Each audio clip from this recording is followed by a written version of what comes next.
Hey guys, so today we are reading 2 Samuel chapter 4, and today's verse of the day is Ephesians 2 verse 18.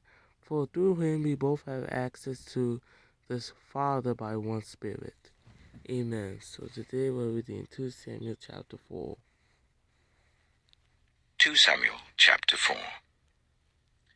When Ishbosheth, son of Saul, heard that Abner had died in Hebron, he lost courage, and all Israel became alarmed. Now Saul's son had 2 men who were leaders of raiding bands. One was named Baanah, and the other Rechab. They were sons of Rimmon the Beerothite, from the tribe of Benjamin. Beeroth is considered part of Benjamin because the people of Beeroth fled to Gittaim, and have resided there as foreigners to this day.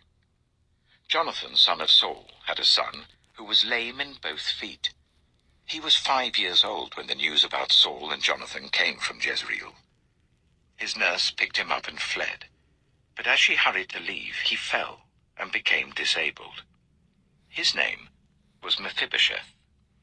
Now Rechab and Baanah, the sons of Rimmon the Beerothite, set out for the house of Ishbosheth.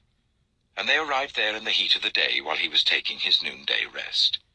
They went into the inner part of the house as if to get some wheat, and they stabbed him in the stomach. Then Rechab and his brother Baanah slipped away. They had gone into the house while he was lying on the bed in his bedroom. After they stabbed and killed him, they cut off his head. Taking it with them, they traveled all night by way of the Arabah.